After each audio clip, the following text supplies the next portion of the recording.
right now with this whole thing we have on college campuses with social justice warriors and safe rooms and trigger warnings, yes. these are things we've talked about. You wrote an interesting piece about this on your Facebook page that was related to comedy and all of this, and a little bit, it was sort of about your dad, but it jumped off because of Jerry Seinfeld making a comment. Yeah, and Todd Glass had written a reply to a piece in the LA Times, and he felt, he was kind of on the other side of it, of respecting people's, rights to define themselves more, and I just kind of, I'd finally, after, I think, about a year and a half or 2 years of trying to think about all this, had pulled all my thoughts together. Yeah. And some of it I've already shared here. But the whole trigger warning thing, I mean, I really would have loved my dad to unpack just the phrase trigger warning.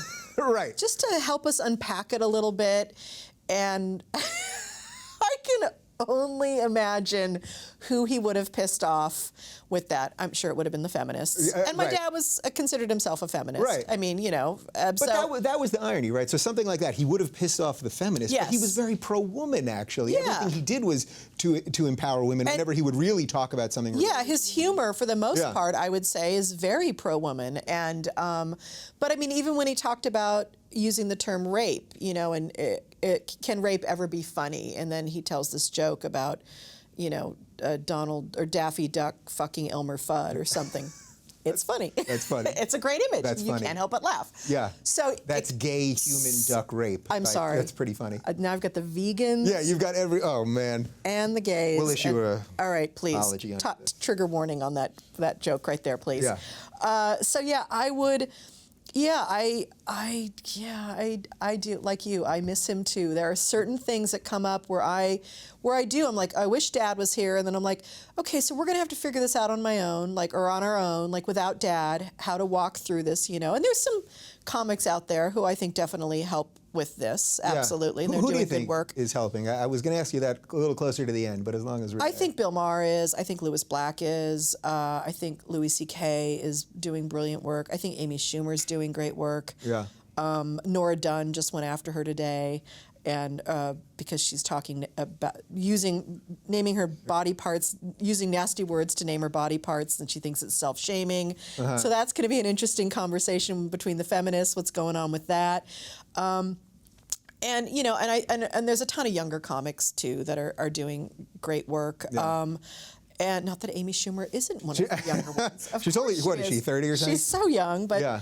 I mean, there's good work going on out there. Chris Rock, always does great work. Yeah. So they're out there pushing the edge, pushing the line, as they should be. So last thought on the free speech and the political correctness stuff.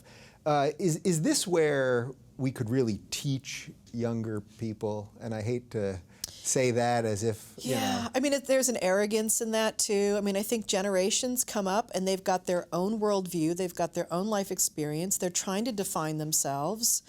But yes, I think they weren't around for the fights. They weren't around for Lenny Bruce getting arrested. Right. They weren't around for my dad getting arrested. They don't understand the luxury they have around free speech. And this regressive left, I guess that's what we're calling them now. Yeah. I saw one of your pieces. That's what I'm calling them and now. I had to look it up. I'm like, what exactly does he mean by that? But Yeah. now I got it. I understand it. And it's these people that would be attacking your dad. Yeah, that's what they would be doing. And there's an authoritarianism around it. There's a need to control everything in order for the world to be comfortable. And hey, you know what? I get it. That generation is facing a planet that's dying, an economy that doesn't look very good, politics that have stopped working. Our democracy has stopped working. Yeah. I too would want to control things. And so maybe if you can control people's language and create a sense of safety, I mean, maybe that's what this is about on a psychological level. I don't know.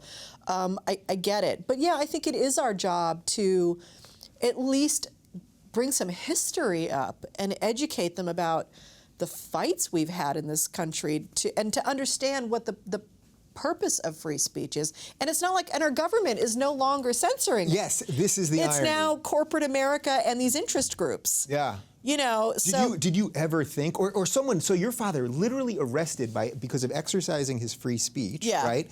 This is someone who lost gigs because of using pretty mundane curse words. Mm-hmm. Do you think he could have ever imagined, if you would agree with what you just said, that you would fear the lack of free speech, not because the government is coming Yeah, for your which speech, is so but because funny. we're doing it to ourselves? Yeah. Do you think he could have ever envisioned? I don't know. I mean, he had a lot to say about business and corporations. Yeah. I mean, he really. Yeah, he hated all them. They That, you know. they are the owners of this country and have been, you know, His ever greatest since bit, I think. the industrial age began. Was that bit in his last HBO special?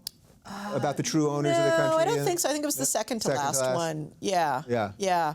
But yeah, I mean, he would have a lot to say about that. And he, I mean, it's not like, you know, 10 years ago, corporations weren't trying to shape. I mean, advertising dollars shape everything on television. I mean, now with the internet, it's interesting because we have a lot more freedom, you know.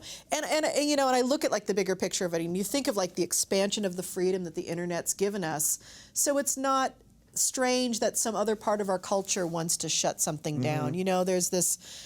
It is a balance like this all the time, you know, whether it's in our own individual psyches or the collective psyche. So it's fascinating. And ultimately, you know, what I tell people when people say, oh, your dad, I wish, you know, and I'm like, yes, I get it.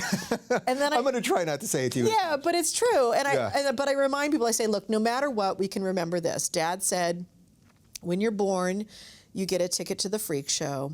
And when you're born in America, you get a front row seat.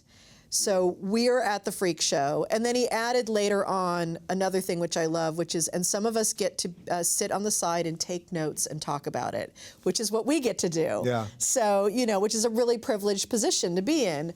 But now everyone gets that privileged position because it's the internet and there's comment sections going on, right? Twitter and the YouTube comments. They're pretty good to me. The people watching They're this. pretty good. They're pretty good to me, too. Yeah, we've cultivated something nice here.